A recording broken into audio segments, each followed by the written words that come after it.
You got back from seeing the movie God's Not Dead an hour or two ago. I think it is. Was it a movie? Because I'm pretty sure I sat through a Sci-10 Bruggencate lecture, or Kent Hovind lecture, or any number of other lectures from presuppositional apologeticist. Yeah, I can agree with you there. The story was flimsy. It was flimsy from an atheistic point of view because the professor was not a skeptical atheist. He was kind of a deist that just had bad things happen, so he blamed God. Yeah. He claimed to be an atheist, but in reality, he was a deist. Uh-huh. And his whole story goes through, I'm arguing with this Christian, I'm arguing with this Christian. By the way, the whole campus scenario is very flimsy there. I've gone to college and university. I've been to a 2-year, a 4-year, and a university that does doctorate stuff, and still nothing. And nothing like that.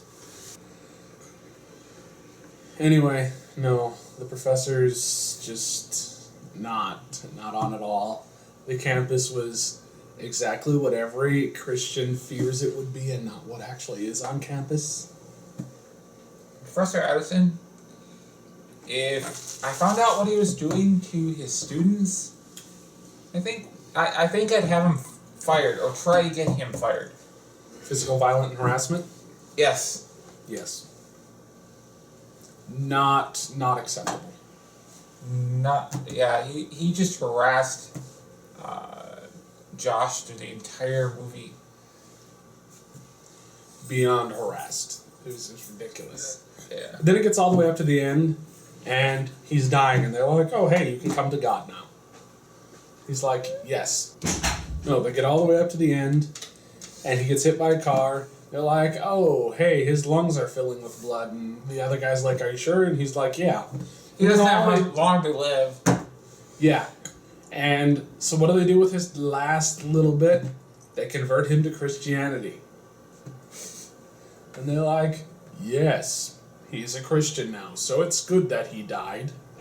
There was a little pain, but it's good because now he's Christian. Hooray, he died!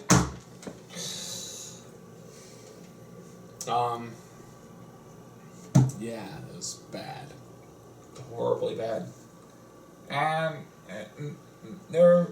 it seemed like all of the atheists portrayed, and I'm not talking about the deist ones, I'm talking about the actual supposed to be atheists, were quite cold individuals indeed.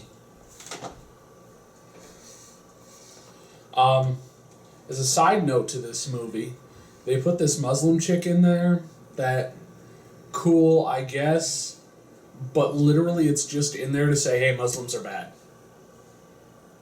Like, yeah, that stuff does happen in some Muslim cultures, but it didn't really have a relevant bearing on the movie other than to say Muslims are bad. Yeah. Like, they basically scattershotted everything you could find in conventional apologetics at that movie. It was basically just a stereotype. And everything was stereotyped apologetics in there. So, of course, he saved everybody because, freshmen always do that to their philosophy teachers. Yeah. Oh, and then there's the woman who's got the humanist bumper sticker. It seemed like God cursed her just so she would come to Christ. And then she finds out she has cancer, and then she gets dumped by her atheist boyfriend because he is a cold-hearted bastard.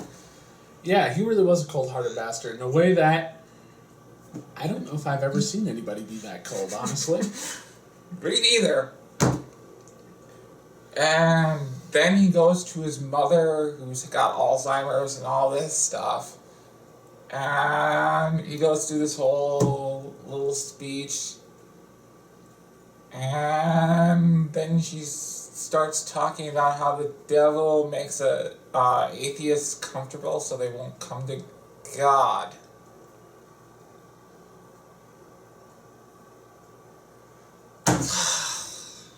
sorry. That's totally terrible. It's a good example of a Christian perspective.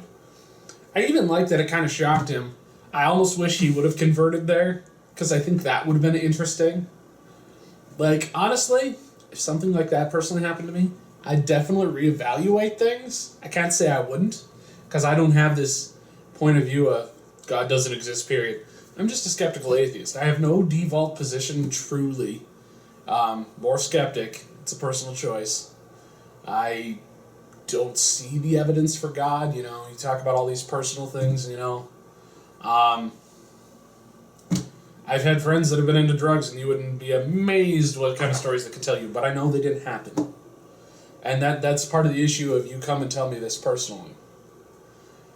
And on our previous video, people have been asking multiple times over the comments and stuff like that. Prove that God does not exist. And you don't prove negatives. Yes, you don't prove a negative. You start with a negative, and then you start with a 0 point, and then see if there's evidence for something else. We're at point 0. We don't see the evidence. It's not on us to prove otherwise. It is literally on, show me God exists. Yeah, show me God exists. If you can show me that God exists, I'll accept. But all you've got is these personal experiences, which I, for one, have had some personal experiences myself, and that didn't convince me away from becoming an atheist myself. And then you've got the Bible. Show me something more than that. To be fair, men write books. I jokingly in one of our videos said, think about it, who wrote the Bible? Well, the answer is men wrote the Bible. And you can say that's divine inspiration if you want to, but you can't even prove that's divine inspiration. That'd be like me saying Moby Dick is divine inspiration. It's a book.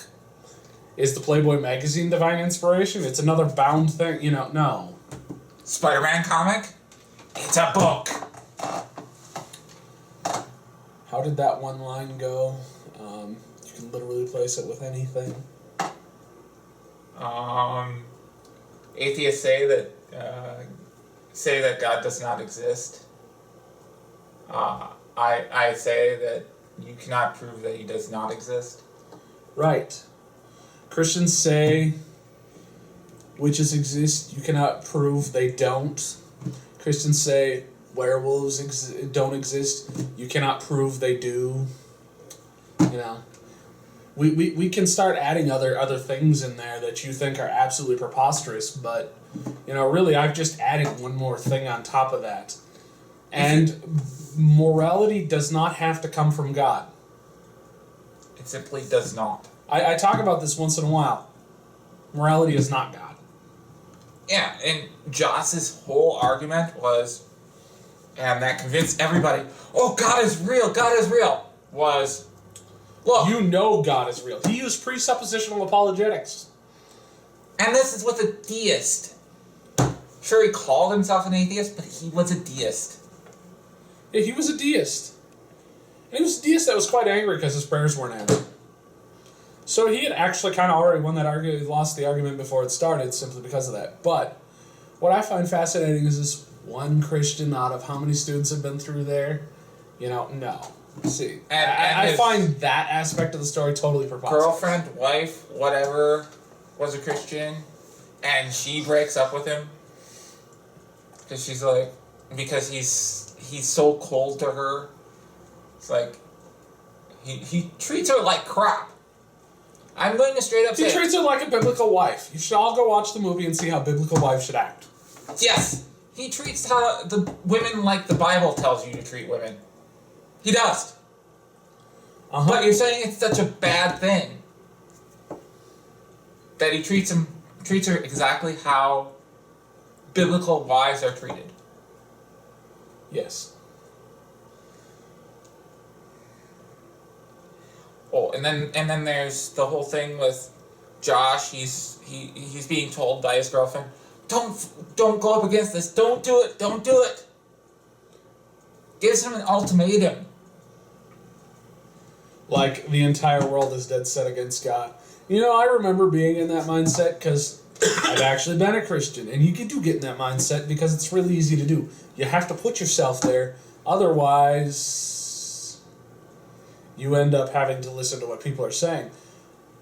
But in reality, that's pretty over the top right there. Mm-hmm. I mean, you will do this my way, or you're not listening to reason or anything else, so we're just done. You know what? I don't even know what to say to that, because, you know, I've been in some pretty bad places, and I've had people that should walk away from me, not walk away from me at that time and place. Or, additionally, they've stuck around long enough. It was fair when they finally walked away. I mean, you know, they didn't just, hey, this one little bump in the road, and now we're gone. You know? I just find that a little preposterous, too. I also found it strange that throughout the entire movie, the priest guy, I don't even remember many of the names in the movie. The movie was just dumb anyway. But anyway, the priest guy, he's throughout the entire movie, he's trying to start his car and he can't start his car.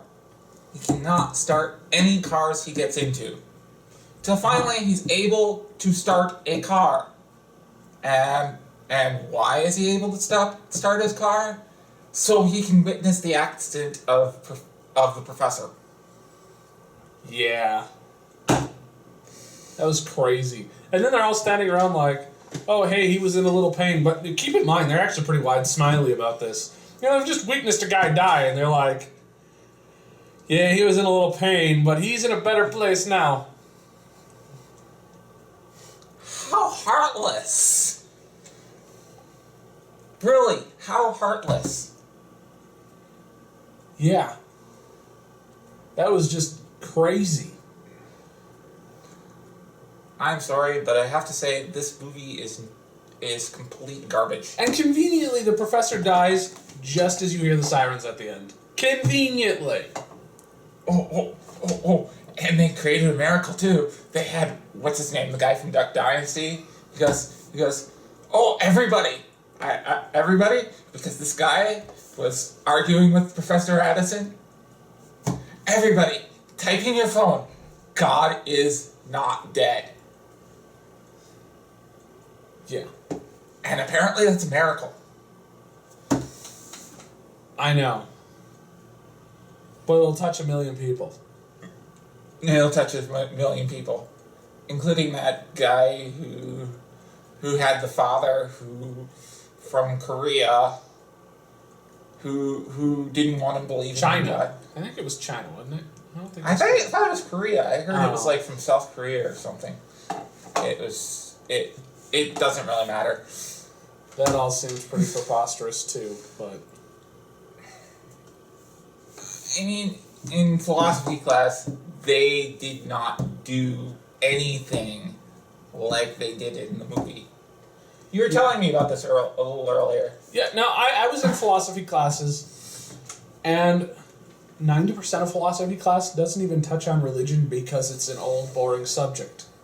They actually direct classes away from that into other important topics. Mm-hmm. If it does touch on religion, it's not directly, well, God's dead, let's move on.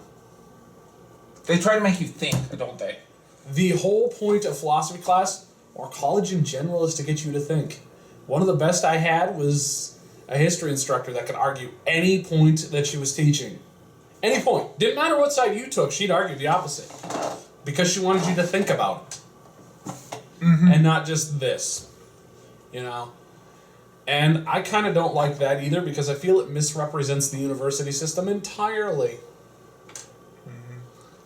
You don't make a presupposition and then tell everybody to write down your paper and hand it in. That's not how philosophy class should be run. Well, that'd be a great way to fail people in philosophy first day, I guess. It'd be a great way. You write this, I have this thing I need you to write down, and you hand it in, and it'll be something like God's dead. Okay, now everybody who's just retarded enough to do that, please leave the class because you're not intelligent enough to be. That would be awesome. Maybe that might actually be a good way to get people to leave that way, but it's not a great way to teach people because what do they have to learn if they're told what to write down on their paper? Yeah, that's just recitation and regurgitation. You're not learning anything. No. I mean, there are ways I suppose you could use that as a teaching tool theoretically and make people go like, "Oh wait, I should have thought like, what the hell am I doing here?" or something, I suppose, but in the long run, it wasn't worthwhile. I mean, it's a flimsy premise for a flimsy storyline in a movie. And it's pretty flimsy. Like, if you're not a hardcore Christian, you can go watch it for where the apologetics field is. Oh, and when we were in the theater, there was that one part where he convinces everybody, "Oh, God is not dead," and I heard a bunch of people in the theater start clapping. It's like, yeah, like it's some kind of grandstanding show. I actually wish they would have taken a good stab at a movie here.